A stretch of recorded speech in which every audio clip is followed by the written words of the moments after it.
get it to go live. Sorry, everybody. Where is it?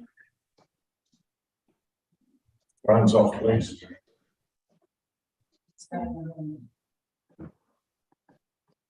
Okay. That's right.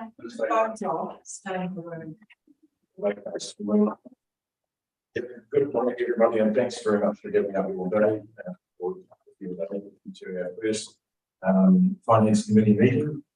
This meeting is being live streamed on our YouTube video channel, and we're currently in the Greytown offices of South Warringah District Council, not the Waihinga Centre as previously advertised. I'll call for apologies if there are any at this stage. No apologies. Everybody's present. Health and safety, for the benefit of those members of the public that are here today. We don't have any sitting in this room, and most of many members will be familiar with that safety procedures within this building. I'd like to ask Amy if she wouldn't mind, because I haven't had any other volunteers to do a current care. So if you would mind, thank you.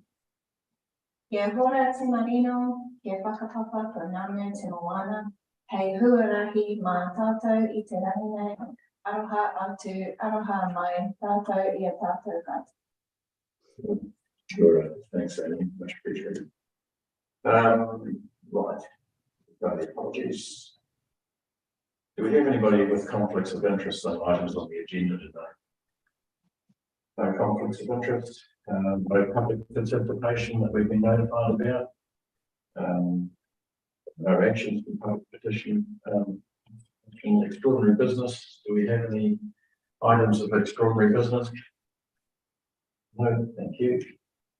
The matters arising from the previous minutes. And the previous minutes are there of the former fire committee, finance committee, and everybody would have had the opportunity to have a read through those, just to familiarise discussions and the decisions that were made in the previous triennium under the fire committee structure. So, is there anything in there that people wish to ask questions of or to get some clarity around? No? Okay, that's excellent. We'll move on. Information reports. Item B1. I'll be a couple of seconds to find it.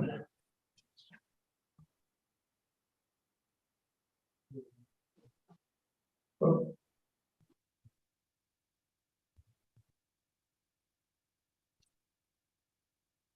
So, purpose to inform council. Just allow me to. Do we receive this? We did receive this. We're now considering items we've been anything the report, right? So, do we actually receive the report? You could read all the items together at the end if you wanted. Okay. That's 10 items on there.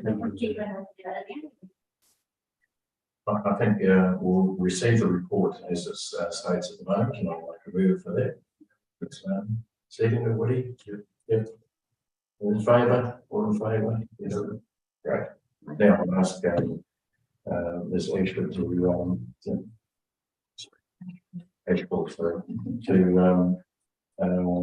either answer any questions or perhaps highlight some of the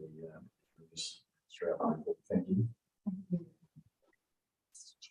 So this is our first finance committee under the new council, and it coincides with our first 6 monthly results. So the financial statements presented to you today give our first 6 months view of how we're tracking, and there are some considerations in these results around the numbers. And just to point out that there are 2 points, that these are unaudited accounts.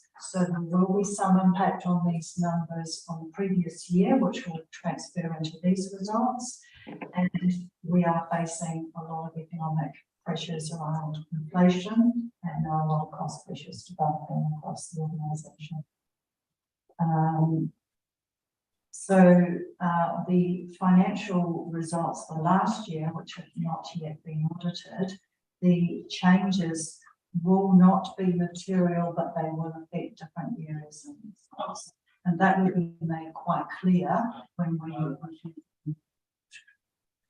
So as at the 31st of December, we have an overall profit surplus of 600,000 against a budgeted surplus of 2 million.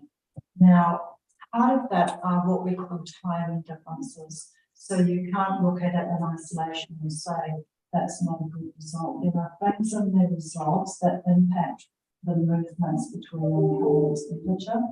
So if we look at income revenue, that's up by 1.3, and obviously expenditure is over by 2.7. Now, in the numbers, we often have unbudgeted items, and they are grants and funding that comes through that you can't possibly budget for because you don't know what they're going to be. And a really good one is, say, NEST task force. Now, we may know that we're going to get it, but there's no certainty over that, so you don't budget for it. So you can't look at everything and it's not sort of linear in some places. And with some of the unbudgeted items, the income has come in, the expenditure is below, and they are offset sometimes at different levels and different rates. So it's just a little bit of adjustment to understand. So whilst our operating revenue is above budget, and our rates are on track in terms of revenue, we have some movement between our emergency claims and Waka-Kotahi and some of the. Now, just a point to note that our rates comprise of 70% of total income. I think that's a slight increase on last year. And our operating expenses, as I note, are slightly over budget due to larger timing issues and placing in budgets. So I take it that the report has been read, and some of those variances will just shortly. Again, this is as at the 31st of December, and things change month by month. The position of some of the finance. Any questions at the executive summary level?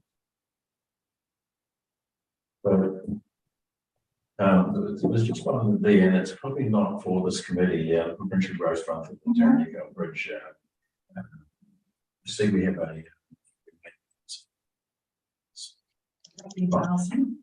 It's 115. Is that correct? 115. Yeah, that's correct. Yeah. So, and I guess that'll be the detail for that surplus will be able to be looked at through our infrastructure committee. Is that correct? No, this we've identified as a prior period adjustment. So that income has been incorrectly carried forward into this year, and it needs to go back into last year's expenditure. So it's not money's left over from the project itself. If the money's left over, That's it correct. has to be going. Yeah, for sure. Yeah. But you read, it's a misalignment, it's not just. That's And regarding the audit, I read. That's on the agenda. I talked to them. Yes. just perhaps do one section at a time and then go through Yeah. finances. And if there's anything there that triggers a question, please ask. Because there are a couple of others, at least in terms of rate arrears, I see that we're not tracking too bad, but We've there are got some. that. Yeah. Yeah. Yeah. Okay. So if we move on to operating income, as I said, that's 1.4 over budget, but again, it's on budget items. Rates are on track, and fees and licenses vary depending on the time of year that you take position. We have a small decline in user levies and non-reports and water fees, but that's likely to pick up at all. Yeah. And then grants, donations and subsidies, a lot of that is unbudgeted or relates to works that are accounts. Miscellaneous income, we've received some bits and pieces that are mentioned here, and contributions, developers' contributions are also noted. So revenue is on track and is a little higher than budgeted, but there is nothing unusual in the results. And we had a small asset sale, a gain on the sale, an asset, and then interest on term deposits is increasing as interest rate increases. Conversely, the interest rate on our homes is later.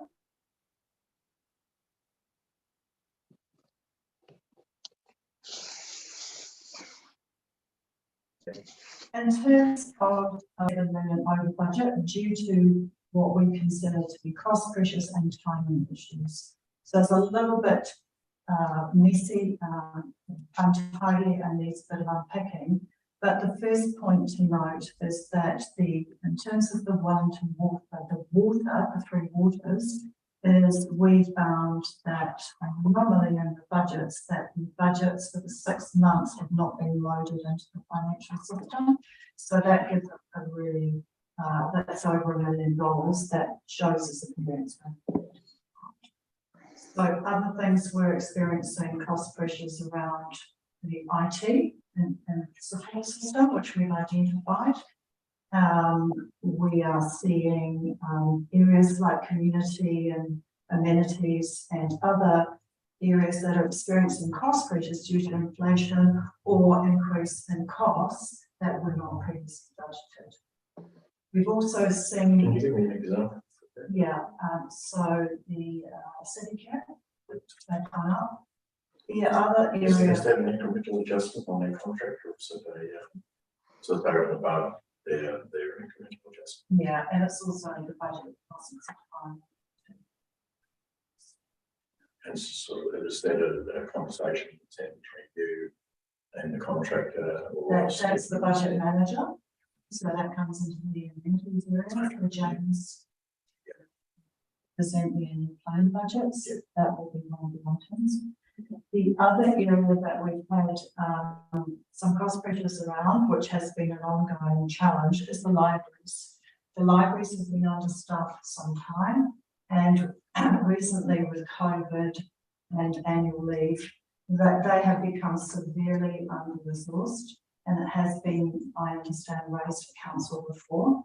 So we've had to kind of absorb some of that extra cost to keep the libraries functioning. In the annual plan going forward, they will be asking for additional staff to keep libraries open at current service levels. Just you may not be able to answer this, but in terms of staffing levels within our libraries, I mean, is there a reason that we are understaffed in that specific area? Because I mean, obviously over the years people move on, we get replacement staff. Is there a specific reason that occurred? I can't answer that question No. personally, but I would be able to Yep. and need but Stefan, you may be able to comment on the libraries, your investment perhaps over the last couple of years. Yeah, good morning, everyone, and hope you're all well. I can't hear very well, but I think that I am hearing questions about the current staffing levels at the libraries and more information on why additional FTE is being asked for. Was that correct? Yep. In part, Stefan, why would the pressures currently due to staff illness and being understaffed? We acknowledge that in the annual plan we're going to ask for an increase, but I guess it's the historic story. Yeah, why we've come to this situation. Yeah, no, we were in this situation before where we had insufficient staffing numbers across the 4 branches, but then we were fortunate to receive external funding from NZLPP, which allowed us to hire 6 more FTE, which solved the problem for us. Now that now that funding is not available, and we've reverted to our former staff structure, those same problems that we were experiencing have resurfaced, and COVID and illness in the team has exacerbated the problems which were pre-existing. So we have just under 10 FTE at the moment across the 4 branches. So we've got, you have to have 2 in each branch in order to be open. You can't have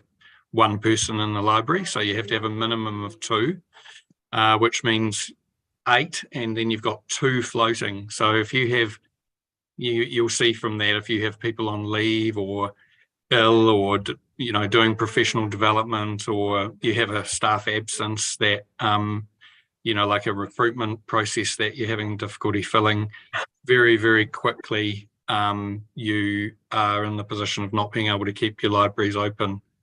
So we've had a band-aid approach to this, where we've used casual staff, and we've been sort of raiding our vacancy lag, trying to juggle things in salaries in order to have a pool of casual labour to solve the problem. But that is not ideal, and as you can imagine, it's quite stressful for Annette to be doing that every week with their roster. So I believe, and I think finance is on board with this, that there is an insufficient staff number there, and we need to address that through the AP, and that's what we'll be putting to you. Right. Thank you. I presume that you'll be presenting this to our annual plan discussions, and we'll be able to dwell down on a little bit more detail. So thanks for that. The final comment I'll make on the 3 waters and Wellington Water, as I said, the financial results indicated an overspend, that the budgets haven't been. Am I able to ask a question? Sorry, I've had my hand up for quite some time. I'm just wondering what's the best way to be able to get traction on being able to ask a question. I think council is entitled to ask questions at this finance committee meeting. Yes, go. Thank you. Stefan, just so you said we've got 10 FTE, but 8 automatically. I'm not sure how you got 8, because we've only got 3 libraries, so that should be 6. 2 plus 4 floating. But can I? Sorry, I'll stop you there, because we don't want to get into the debate about discussions that we're likely to have in annual plan. No. This is about the library. What it is that we're asking for. I'm just, because my understanding is, like, we're saying that they're understaffed, but if we have 10 FTE, even if we don't have that all filled, is it that we don't actually have the 10 filled?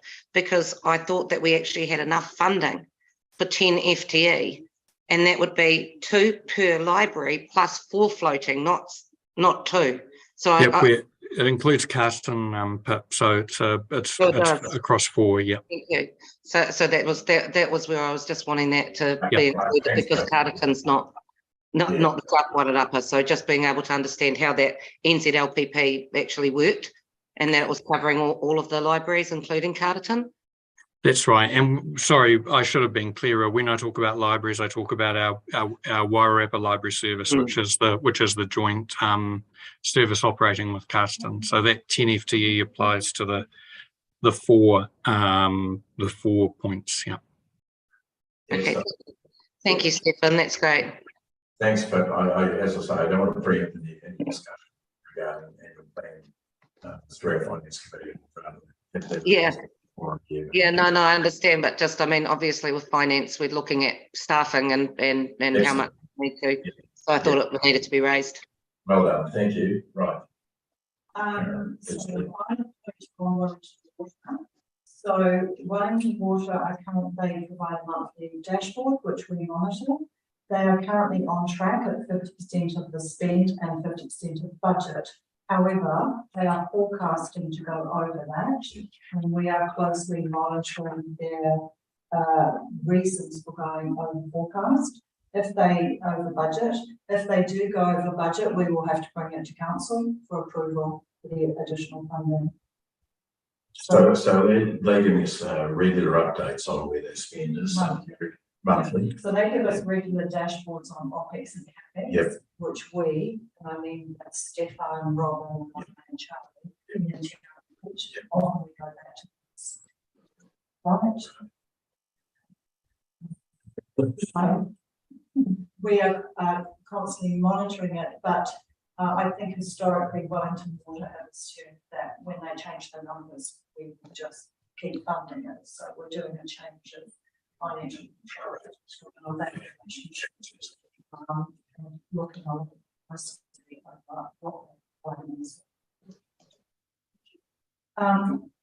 the balance sheet remains strong and healthy, and the working capital ratio is the main thing we look at, and that's absolutely fine. There's a lot of movement, a lot of stuff in this balance sheet, which we won't go into detail, but there's nothing unusual in there.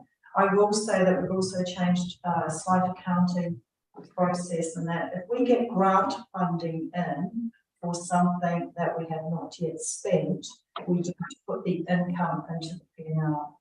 We put it into income in advance in the balance sheet. So that's just a different accounting treatment. Historically, you got a grant in, say, 200,000, full amount, but you didn't want the expenditure. We do it differently. We put all the money into the balance sheet and wait for the expenses to happen, and then so that's well, it does, and then you check what's in the balance sheet. You've got income in the past, and 50 for 3 years. We've included a schedule of investments and borrowings. This hasn't been presented in this format before. But excuse me, Karen, it's really hard to hear. Are you holding a speaker or something? It just, your voice cutting in and out for me. I keep missing keywords. We're sort of improvising a little bit here, Kate. Oh, okay. But are you waving something in your hand you're talking into? We have a microphone handy. I think really microphones is part of the system here. We've got no table microphones. Oh, so okay. Yeah, okay. No, I'll just try and. It's fine. Keep going. Okay. Okay, I'll try and project a bit higher and louder. Okay. So some investments. So obviously we have 12 million of investments. This just gives you some idea of what those investments are and how we monitor the maturity dates and interest rates. We have seen over the last few months the interest rates increasing, which is a good thing, but then conversely on borrowing, so has the interest rates increased. Yeah. We've done some analysis around the position at the end of the year between an increase in interest rates on both categories, and obviously we would probably see slight interest on borrowings, but nothing significant. Someone's got their microphone on while they're whistling in the background.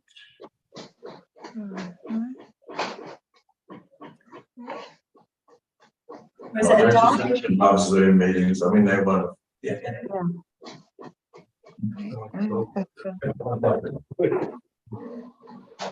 Right. What's going on? That's better. Right. Okay. So with our borrowings, we currently have 26.4 million of debt. Three Waters is 21 of that, and we'll come to Three Waters shortly. Our debt borrowing is dependent on our capital works program, so if we have some delays on some of that work. Some of our capital works program is loan funded and some of it isn't.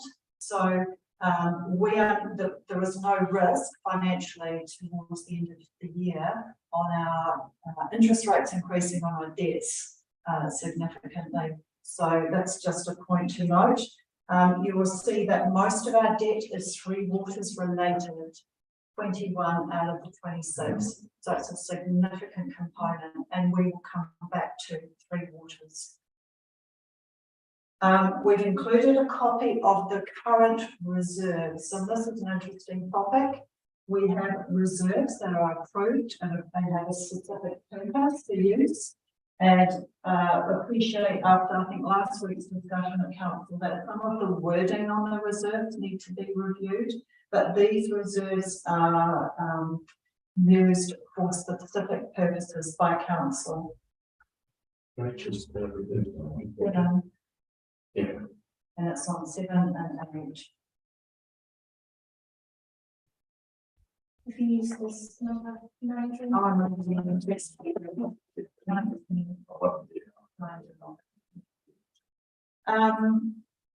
We will talk about next week at the annual plan and budgets. We will talk about some of these reserves and specifically around the use, but also the depreciation reserve, how that's tracking. That was one of my questions actually, and I note in current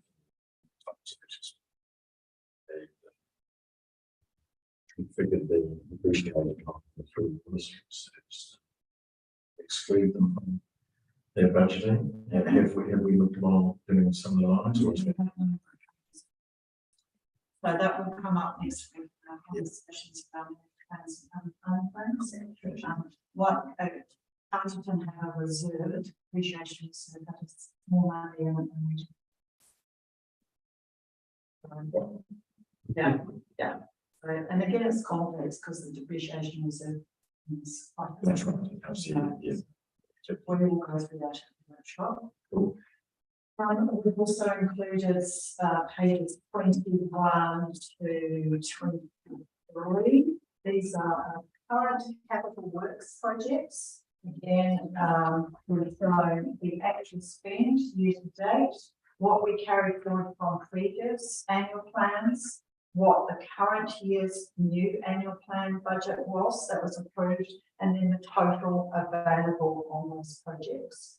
So something that I find a little confusing is an annual plan year, you allocate new funding and new budget, and you bring forward in previous amounts that are approved by council. And we will go through that process again this year. The council will approve, will carry forward. And it says here this number is provisional, and that's because the council unfortunately. So this is a capital works program, and this changes. And you know, there's always things that you set a budget, but it's sometimes it's fluid or events transpire to change the position on that. One thing to note with our capital works program is there are multiple funding sources. So it's not that simple to say, I'm going to take work or money from this project and give it to another project, because you have to look at the impact on the source of funding for that project. So, for example, council offices, it says that we're going to fund that by a loan. If you don't take out that loan, that impacts your debt. Then if you say you're going to put it somewhere else where that money is coming from somewhere else, you just can't make that call. And also you've agreed in your annual plan that this is what you're going to do. So you just can't swap things out. So that what you're saying is that the funding that we set aside by council officers will bring things for that specific. Yes, Can't be used for no, that's great. It's lovely to see. Otherwise, we could be harmless. Yep. Now, if you defer or change the project, then you put that in your next annual plan. And so that's part of the work we're doing around the budgets, is how are these looking and what is reasonable in there, and should we look at changing that for next year? So which page are we on? 21 and 22, 23. Scheduled capital expenditure. Thank you.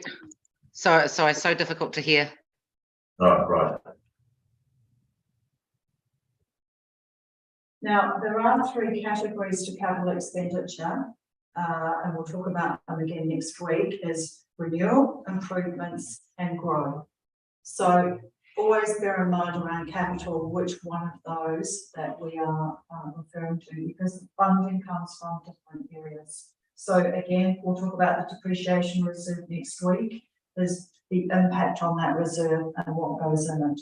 So sometimes, we've got for improvements, for example, you may take out a loan, but you may also use the reserve. So there's criteria that has to be applied to each project. Now, rates, page 24. This is an extremely good result, and that total rates outstanding at the end of December is 3% of our total debt. Now, outstanding is different to what's currently owed, so this is outstanding. And I think we have a pretty thorough and a pretty good process of debt collection, but also we are bound by law to collect the debt anyway. So in some cases, there's no argument, it's a tax. And we do have the odd difficult customer and objector to the rates, but at the end of the day, we have the ability to, for outstanding rates, after a process that we've gone through, we can apply the outstanding rates to the title of a mortgage to a property. If a property has a mortgage, we can apply the rates to that mortgage, and we get paid out immediately from the bank for the full amount of outstanding. So just a quick question, why do we include Greater Wellington Regional Council rates? Because that's a We transfer. collect them on their behalf. Yeah, it's just a transfer. It's a collection agent. Yeah, so it doesn't show. Use the area we use. No, they do. That's included. Oh, Yeah, because it's one rate bill for both councils. well, yeah, but it's segmented out, I guess, the regional council. Kay's trying to say something, but she's on mute. Sorry.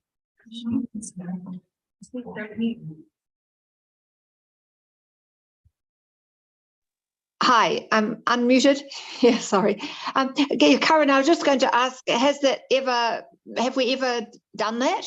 Taken up that option? Yes, several times. We've just done it recently. We did it we got paid last week by the bank for a substantial amount. Right, okay.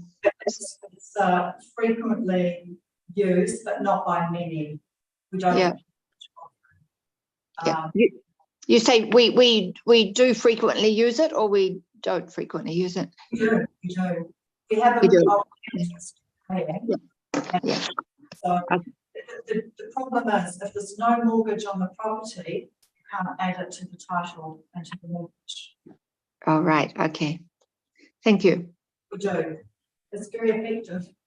Yeah. So GWRC rates, we get paid fees. But they actually show up on anyway. I'm a little surprised at that because I haven't seen that before where it's actually included. It's possible, yeah, it's separated out.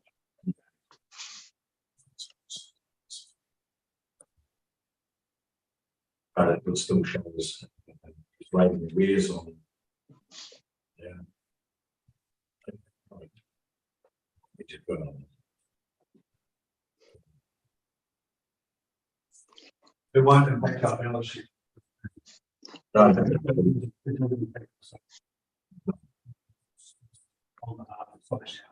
No. well, that's right, and that's why I was curious to know why it's actually showing.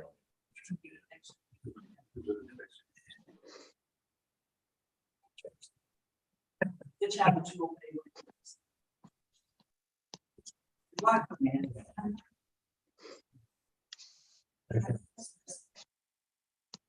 So thank you very much for that. It's a very thorough report. It's broken down beautifully, and you can actually see. It's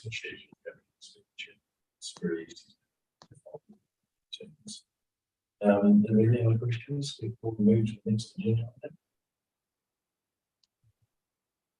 Okay. We did receive that report, did we not? Yeah. I read it. Yeah, that's right. And you were able to cover it off there. Amy?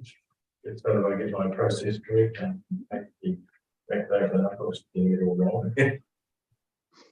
So the next item on the agenda is C1, which is the chair's report, which is very Oh, so just saying that was a whole bunch of recommendations. So we're still on the. my apologies. Let's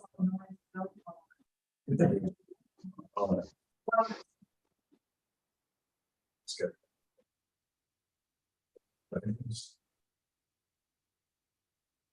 Okay. Received the financial report, which we've done, received about the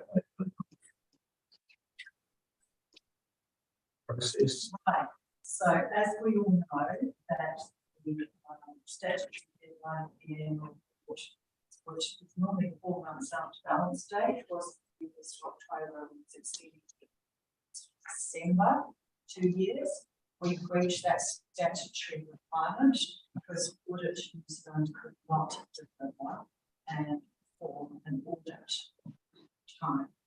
And there have been several attempts by Audit New Zealand to continue the audit, and we have not made it. So I advised council before Christmas that we were going to reach the statutory deadline and the implications of that, and it will be a note again that we reached it due to Audit New Zealand not being able to do the audit. Whilst the implications, there's no legal implications, that provides a lot of work in terms of not being able to close one financial year and move on to the next. You can't produce audited statements, you can't produce your annual report. Some councils produce their annual report unaudited. I've seen no benefit in that, but we were always working to the view late last year that we would get audited. We would try and get through it, but that didn't happen. Carterton made it on the 21st of December, Masterton are going to start their audit in March. So the latest from Audit New Zealand just this week and this morning is that they are going to be working with us from next week, the 20th of February, to try and wrap up the final audit. The unfortunate thing is we have no movement on that date. It's compulsory. So we have to make ourselves available next week for Audit New Zealand. Yeah, sure. Yeah. Is that something we should leave? We have put a note on the website as to the delays, why. Auditor General has produced quite a bit of columns around it. And so we've said on our website that Audit New Zealand have mandated all the things on the 31st of March.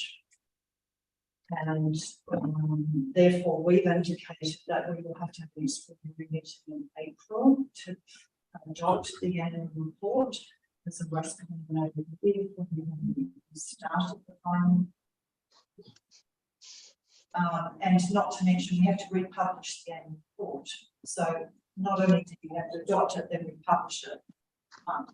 So the April deadline. It's condensed it right down, and that's the sad part about this. I think, not sure of the next steps of whether we should write a stern letter to the Auditor General and say, not particularly yet, because these were due in December, they're actually due. Well, this year they'll be due in October. Yeah, right. So, I mean, I'm not sure how your team is actually going to get information, something tangible at that particular time of the year. So, it just puts pressure on us. I know that it's business as usual in terms of your accounting processes, but they get signed off from the exactly. I'd like to see where we sit on an annual basis. So, yeah, so I'm a little displeased that's actually taken this long, but that's out of your control. Just yell out, Pip. No, I just want. I actually want to.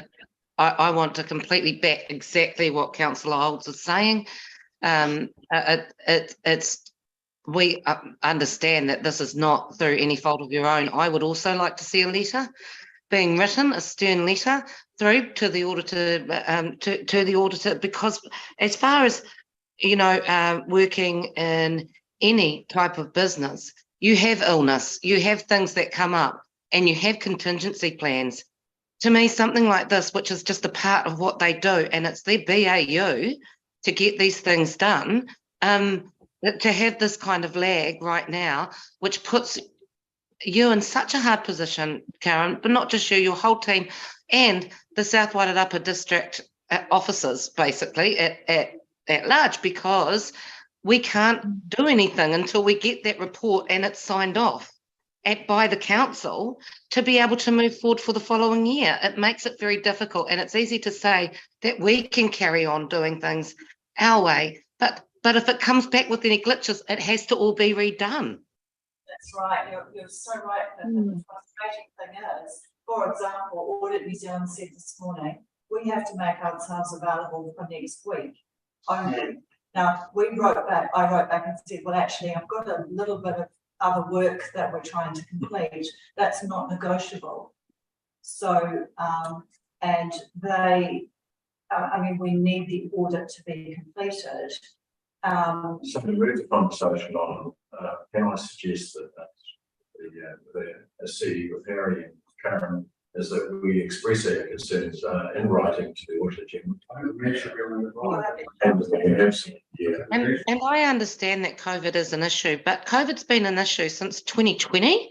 And to me, seeing something like this where it's now 2023, and that this is a reason, like I say, there needs to be contingency plans put in place. I'd like to see a stern letter, as Councillor Olds put it, just stating our dissatisfaction with regards to this, because it's, you know, especially with the new triennium, it's one of the first things that a council does is being able to sign off the annual, report, and to have an understanding when they're first coming in of what their role is going to entail.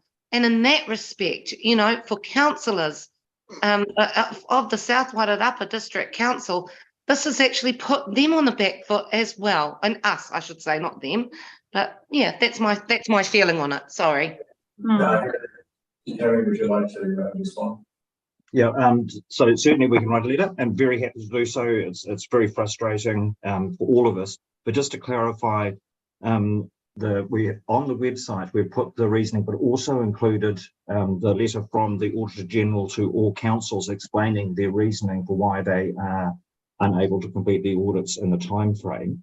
And just to clarify, it's not COVID amongst employees of Audit New Zealand. They relied on a lot of immigration, and so COVID stopped immigration. So it's actually a supply of auditors that is the problem. So I just want to clarify that it's not contingency plan.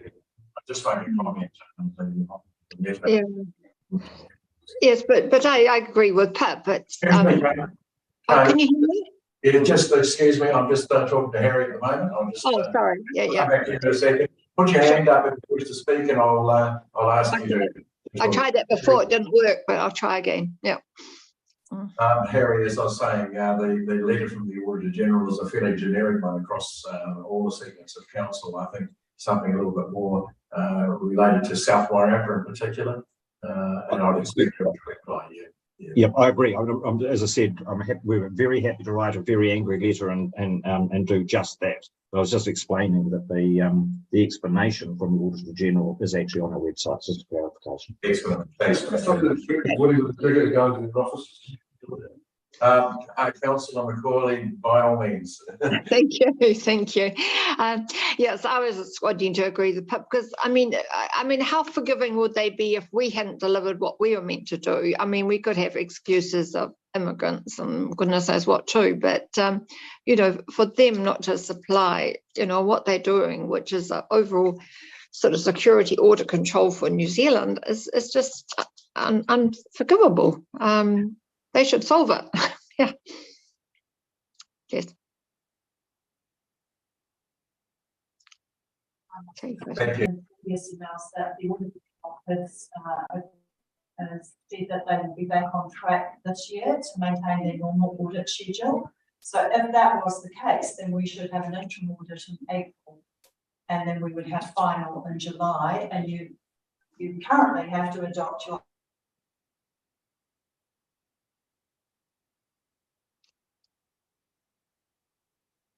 annual report, but then say another annual report and audit in the next 6 months. Now, on top of that, the Auditor General has to audit the LTP the following year. So there is a risk around them not even being able to, we've been told by the advisors around LTP to book Audit New Zealand now for the audit for the LTP. We can't get them to do the annual report. So we're just trying to highlight the risk, the work involved. The whole annual report has to be reworked in the next 1 to 2 months, because Audit New Zealand not only audit the financial statements, they audit the non-financial KPIs, and they go through every KPI and check the measurement. So yeah, no, that's great. I think it's important that we send the message to the general. We want our finance team working to efficiency, to produce the information that we need in a timely manner. External sources, unfortunately, prove to be a problem. Okay, so we're pretty much covered off in the report. okay. So if we could move to that. Okay, so the purpose of putting this in the finance committee is to inform you of not only the work plan that's currently underway with the NTU, but also some of the implications that you as council face. And just to summarise, that this whole transaction and moving to the NTU, council will be responsible under the delegated authorities to sign this off. So we just need to make you aware of what's involved, but you need to know the work plan that we're currently going through to get to that point, and it's quite intense and extensive. So Robin and I are working very closely on what's required, but just to give you some idea of what we're currently working on, there is a finance and commercial 90-day plan that's attached, and there are some key dates in that plan. And one of those dates is coming up in the next, this month and next month. So one of the things the NTU, and that's the National Transition Unit, which is part of the DIA, which is the Department of Internal Affairs, they are directing all of the work. So we have a contact in the NTU that meets with us every month to see how we're progressing and to hear our concerns. However, it's a very complex and yet to be decided area that we don't have all the answers. So currently under the finance side of things, we are going through the review settlement accounts. So that means we're trying to determine what our assets are, what our debt is, and what that looks like from a financial perspective. We were scheduled to meet with the NTU on the 8th of March. They wanted to conduct a half-day workshop and go through all our finances. We've had to push that out to the 20th of March due to other workshops, rating review, etc. And at the same time, the NTU have produced a lot of models, either financial models or questionnaire models of how they're going to calculate things. And it is very difficult for us at the early stages we're in now to understand what that is.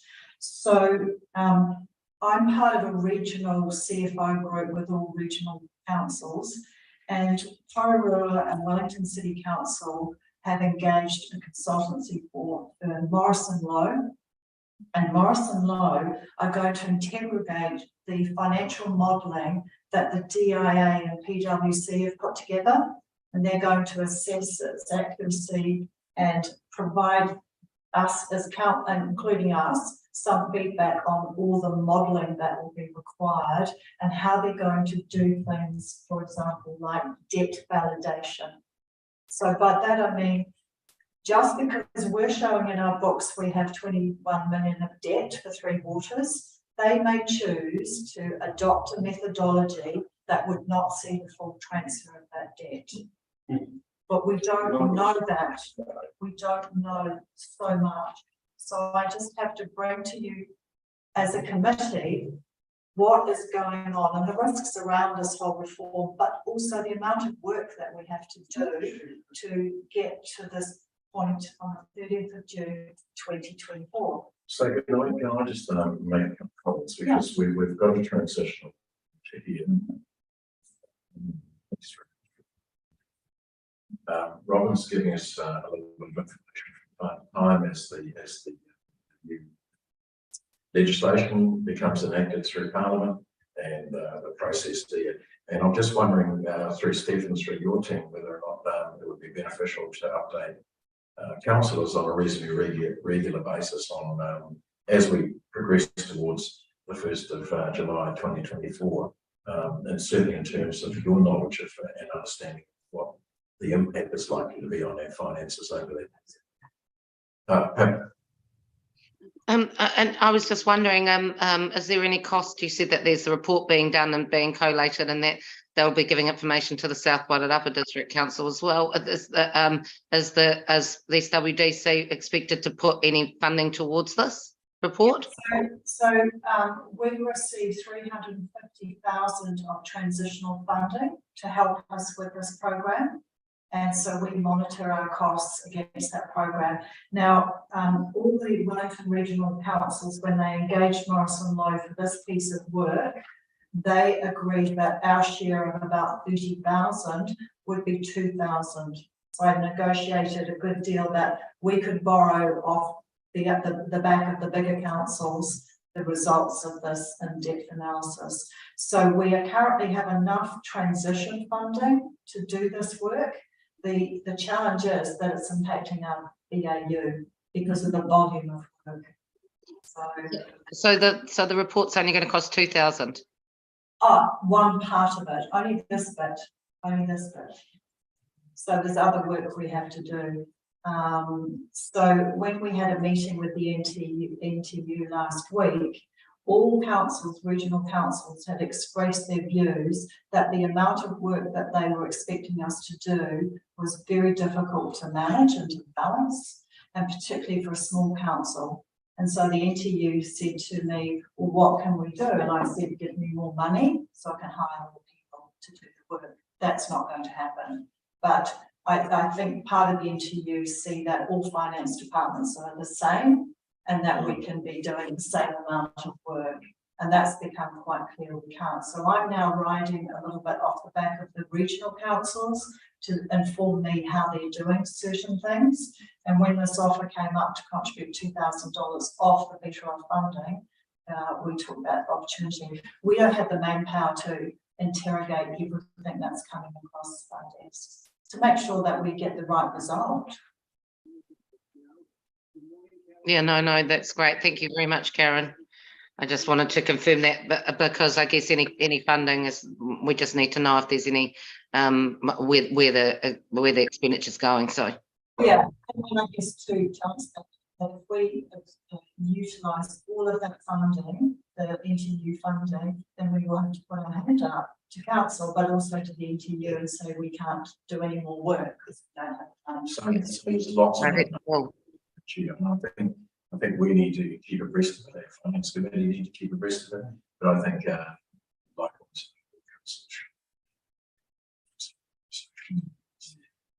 So thanks, yeah. Just a couple of things is I'd like to highlight around this. We have a legal and insurance questionnaire.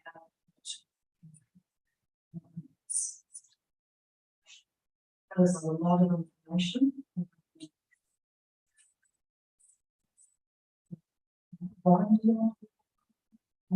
Just that we have a lot of work to do in this by the end of March. Yeah, it's a very extensive legal and commercial request for information.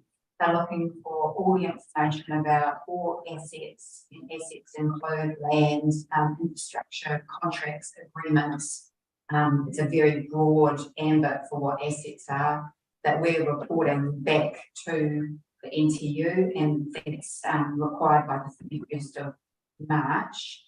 We're working with the other Wellington Water councils We meet weekly to compare our progress. We're putting it into a centralised database that tells us how we're progressing to meet the requirements of having it all in there by the 31st of March. And we're comparing interpretation of questions and making sure that we're doing all that consistently across the group. Because a lot of our information is going to be coming through Wellington Water.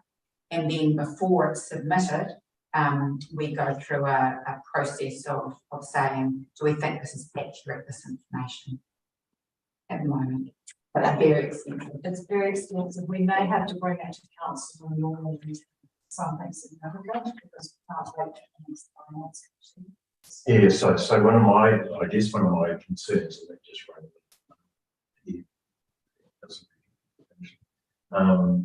but the information, we're relying heavily on Wellington Water, providing a lot of information, for instance, obviously back through DIA, through the transitional process here.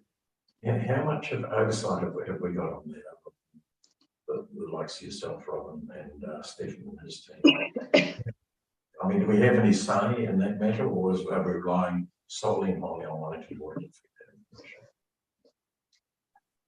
We, Wellington Water would be looking for us to review what they are putting in. Typically. No, in pretty much all aspects. They will ask us to review what is being submitted and do we believe that is accurate. Yes. All right, so we do get that. For sure, on everything that is. We have to we have to be happy. That's what some of us clients is debt validation. What's your methodology you're going to apply to that? And if you're going to apply that methodology to our council and all the others, does that suit us? Is that correct? We're one of the few councils, in fact, the only council, I think, where our loans are directly linked to our assets. Right. So you can identify your loans. There's one that isn't, but we can identify all the component. I believe a lot of larger councils, which makes sense, they'll borrow a whole lot of money, a big chunk of money to fund lots of assets, which includes 3 waters. So we've been able to clearly identify that 22 million or 21 is 3 waters. It won't be like for like. So whilst that's on our books at 21, they're not saying they're going to give us 21. No. And that's where we're so my next question would be,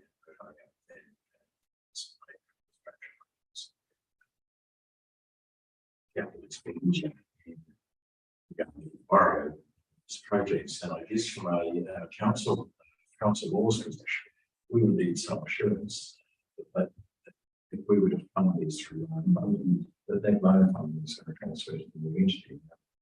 And we have to have those conversations. I mean, I know that Stefan's got his wish list there, and Wellington Water have got their wish list, so we've got to look seriously at whether or not that debt is going to be transferred across the new entity, and I think that's And the other challenge is that at the moment, all this work is taking place on our current LTP projections. Yeah. So if, for example, Wellington Water who have tabled that they want to increase our capex, not their budgets, significant amounts, then we will then have to go to the DIA and the NTU and get that yes, there's oversight and monitoring guidelines that will cover the new law. Area and if it's in your LTP and it's not in your LTP, it's a number of criteria, 20% higher than what was in your annual plan. We're hitting some of those bars. So we're going to have to inform the DIA of intended decisions. And again, that complicates the numbers. yes. The final point on this is that among the papers that's supplied is obviously we will be a shareholder in a new entity, but I don't think it has any value, but it will be just registered. Voting purposes. Now, the main thing is that we have been told that we have to recognise the transferring of assets and liabilities as at the 30th of June, 1 minute before midnight. Now, that derecognise transfer them to the new entity. and any consideration and recognising consideration as a profit or a loss that we will have to wear. So that means that if they decide not to take all of the loans, they leave a bit behind, we're left with a deficit.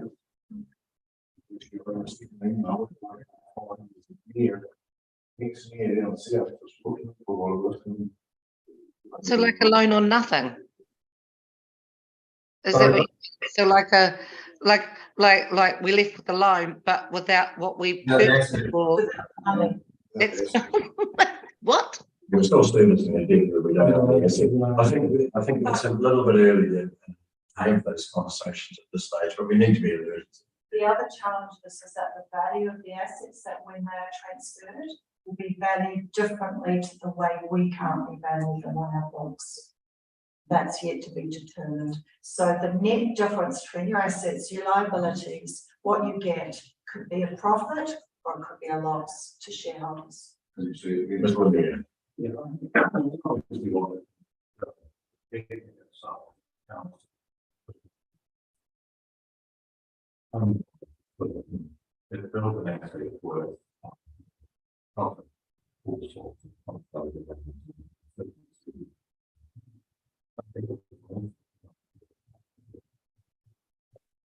Excuse me, I don't know if anyone else is in the same situation, but we can't hear you at all, Mayor. Sorry. If you face towards us, the camera will pick us up. Sorry. Facing the chair, unfortunately, your worship. Yeah. I was just making the point that councils have ended up paying $10 million for an asset that was only worth $5 million because of all sorts of reasons, and we've got some of those councils near to us. Obviously, the country is trying to protect itself from the inefficiency of those councils. So our safeguard, I believe, is have we brought in water projects at the fair price, basically. And I guess that is yet to be determined. Yeah. Point to note is that the annual plan has to have these assets and liabilities removed as at the 30th of June. Now, talking to the rest of the regional CFOs, that is not something we can do at the moment because we don't know how we're going to calculate it. So we're going to produce a draft annual plan with 3 waters included until we can verify what the method of derecognising the assets and liabilities is. Just make that point. Now, it may be between now and the end of the year ready that there might be enough people complaining that that's just too much work, but we have noted that there has been a request from the NTU to remove the assets as at the 30th of June 2024. Assets and liabilities.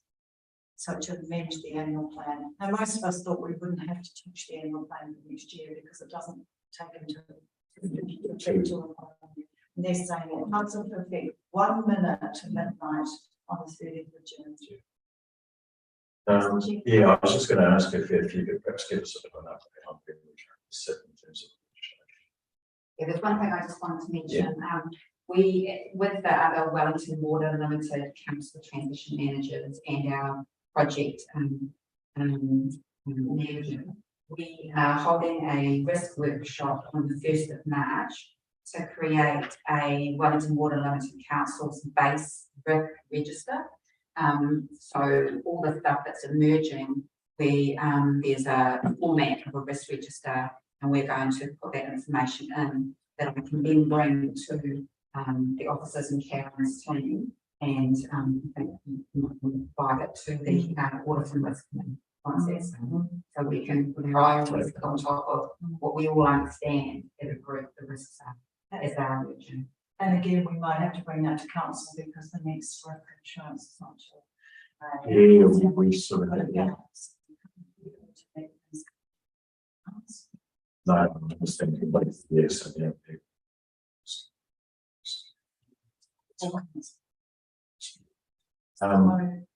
So the Three Waters reform is very extensive and intense and requiring a lot of, and you as councils have to sign this up in a few months this year. Wonderful. So that's why we're bringing it to the table now. I think you're not allowed to. Robin, just in terms of the legislation, where are we up to? Things are still tracking along as they were previously. In 2 months, a monthly report. Yeah. The only thing is that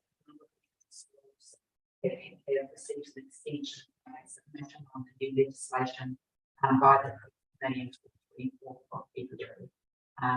But we are not making a submission, but there are a number of submissions from local government and some of the other councils.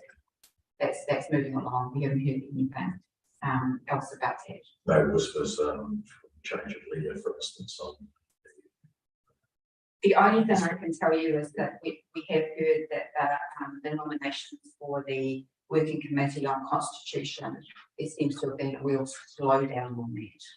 So that's not moving along, and that may be reflective of some things. That's the only thing. Thanks for that. Okay, well, moving on. We've pretty much covered off Three Waters. Any questions before we move to the next phase? No, everybody's got a good, clear understanding. I don't see your hands up. Okay, you're not screaming at me on the screen. No, you're fine. Excellent. Right, so we move to item 4. Annual planning budgets 23-24 update. Okay, so as we all know, we're in the middle of getting our budgets together. So at that workshop, we will be presenting the operational and capital work program budgets by business group.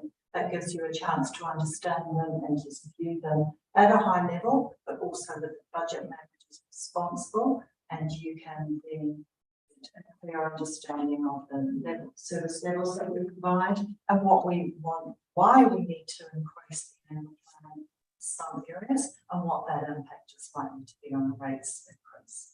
So it will be a detailed, long workshop that the numbers. There are, as we know, there are a lot of cost pressures out there. So some of it will be non-negotiable as well. For example, insurance costs. So insurance costs at this stage are increasing by 36%. And there are reasons for that. There are reasons why everything is increasing. The construction cost index is around 15 to 20%. So we are facing tough economic times with inflationary pressures on all councils.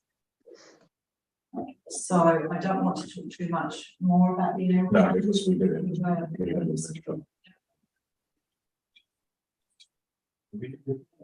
It's been meeting with them in Paris. Yes, that's Staff, one. yeah.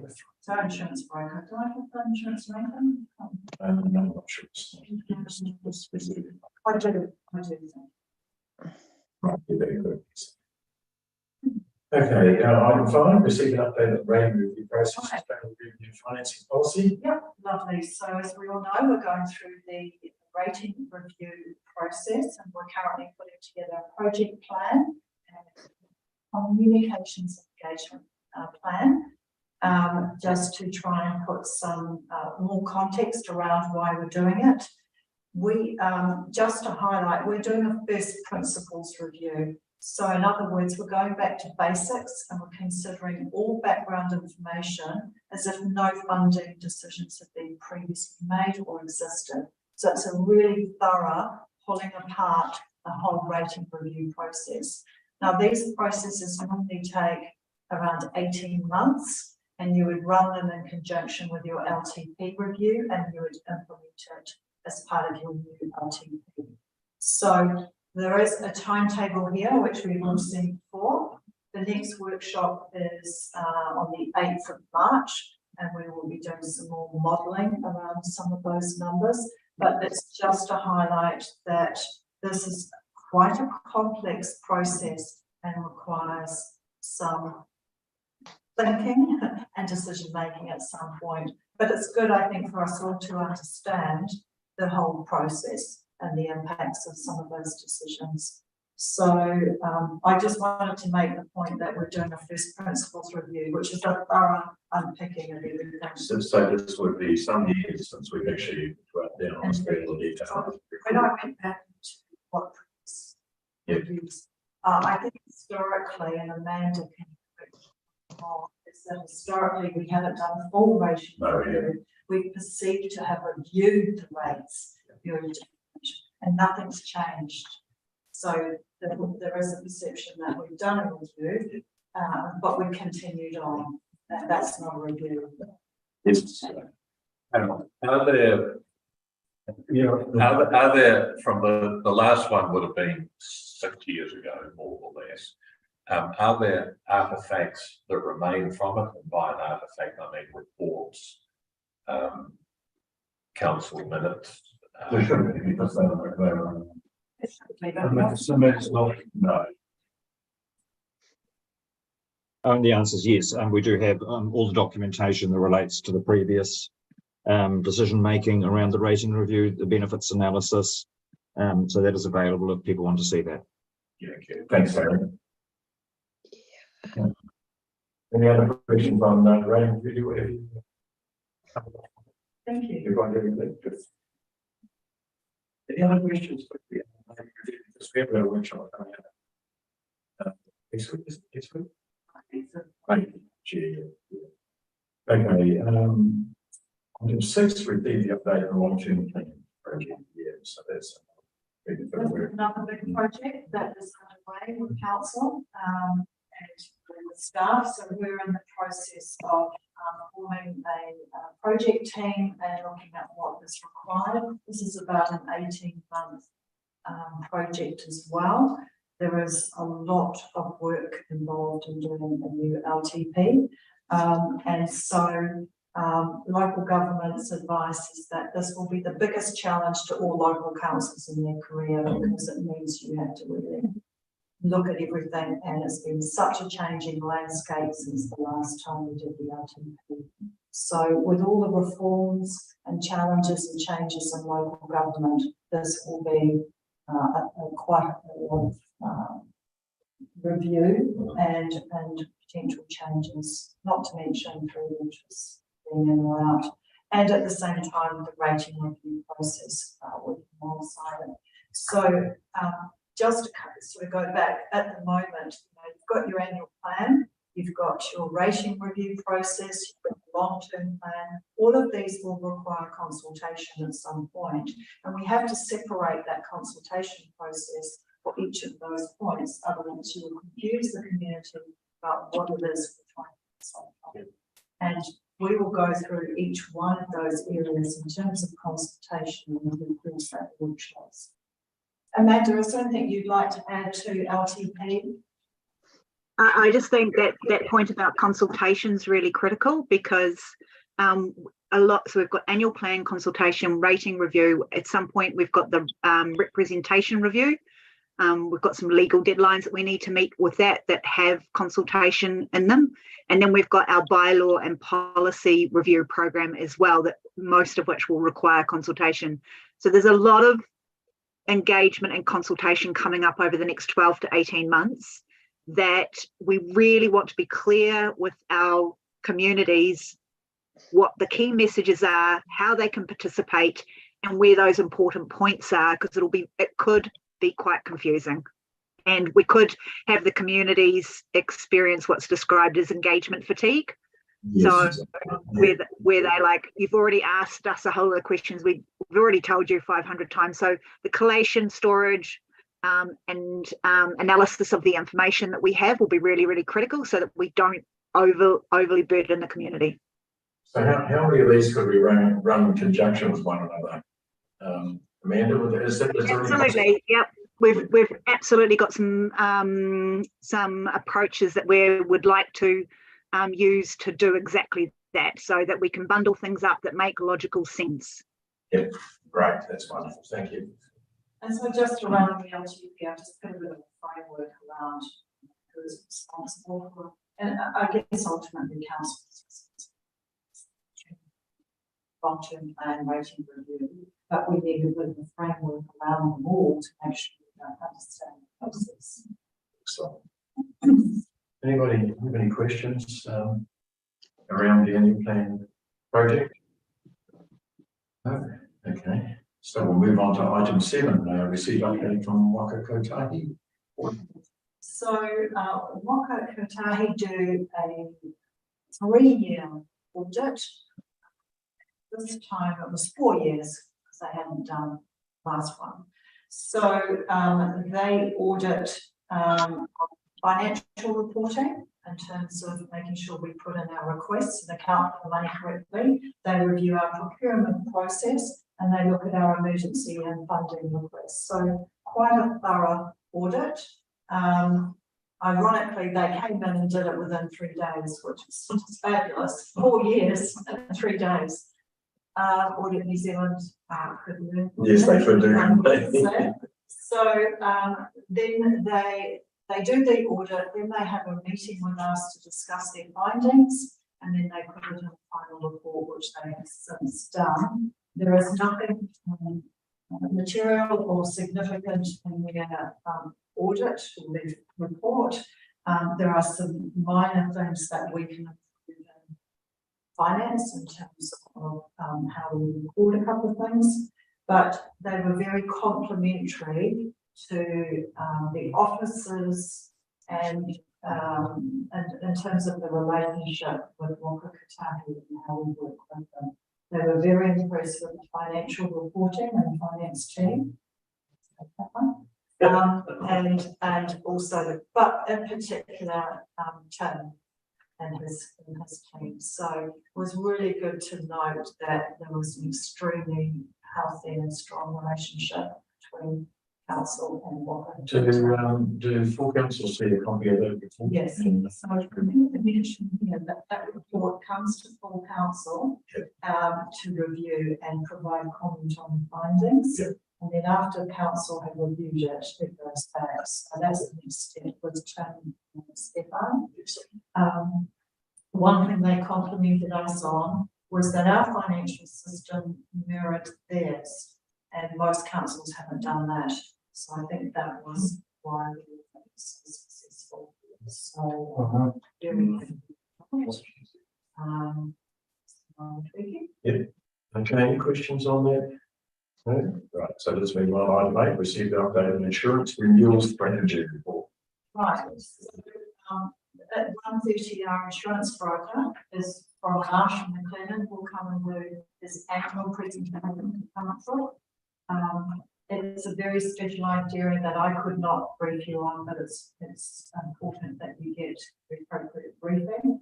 We belong to the Wairarapa Council Collective on insurance, which is Marston and Casterton. So that means we get benefits from being with a bigger insurance broker and get better rates on premiums, etc. But we have 2 components to our insurance. We have above the ground and below the ground. So we have different insurers for different assets, and we have different conditions on some of those assets.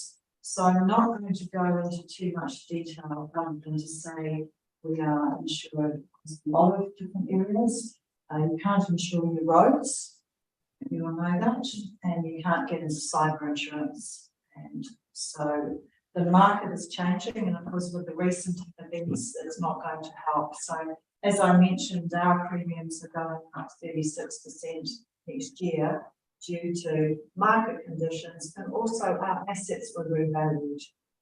So you have to insure them at a higher value. So there's a lot of compliance costs that are coming through. I'm interesting because I don't know what we pay annual premiums these insurances, I would imagine it'd be quite substantial. Wouldn't it? Apart from the- Yeah, so that half, I don't know how many claims we have. So is it time to look at the ways of self-insurance? And that's what Darren really talked to. Oh, that's So Darren was very, self-insurance, for example, cyber is a really good one. You can't take out cyber insurance. And if you could, you're only insuring against people who make a mistake.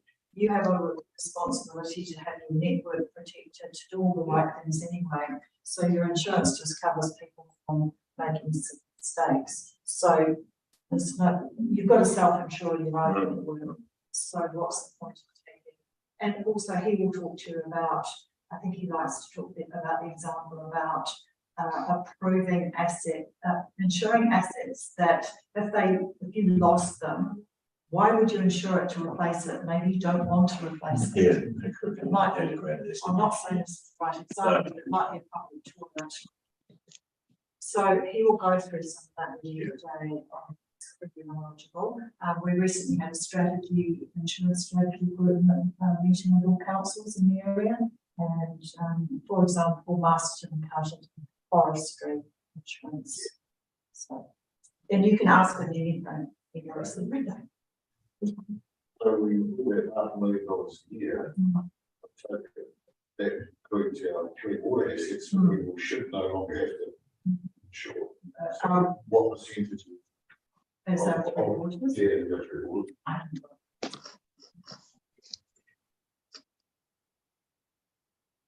All right, any further questions on our insurance other than waiting till this afternoon when we can give the broker a bit of a hard time? No, right, thank you. So the Goima register. This might be just a piece of useful information to see what we are working on and where they're coming from. I know previously when I was in central government, we get to register because you have peaks and troughs in this area. And if we were to receive a Lagoina that required council staff to work 2 weeks on something, then you would need to know that. I know we can charge for a Lagoina if we needed to, but we don't. But it's just to give you a sense that if we got some interest in certain areas, what is it? Because Lagoinas take a bit of time and effort. And the one that's currently on the table, which is not printed for you, is the Taxpayers Union is their annual Lagoina, and it's required in the next week, where they ask a lot of information that goes onto the website. So it's just to give you a sense of, what's happening inside internally in our teams. And some of them take a lot of effort from finance. Some of the information that's asked is not necessarily appropriate, and we have to answer it in the right way. Sometimes people expect us to do financial analytics on information which we can't provide. And generally we say it's public information and here's where you might find it and reference it. Excellent, it's actually good to see it. It does, as you say, it does show a bit of a pattern, and obviously over a period of time it might be interesting to do some analysis around some of the reasons for the Goimas as well. That's a good question. Quite often, you can't understand the Lagoina. You have to ask for further information and interpretation. Not all of them, but sometimes it can be quite emotive. Yes, Grace. Okay, no questions on the Goima, that's fine. So item 10, financial delegations policy. Okay, so this is just in there as a reference. We have a current financial delegations policy that we are currently reviewing. We're reviewing it for 2 reasons. We have an electronic purchase order system coming in, so we have to check our financial delegations work. And secondly, it's to advise you what the current policy is stating, that simply any unbudgeted work up over 20,000 comes to council, and any capital emergency works over 50 come to council. So that's the current policy we're working under. And So we're getting used to the we are. And so, for example,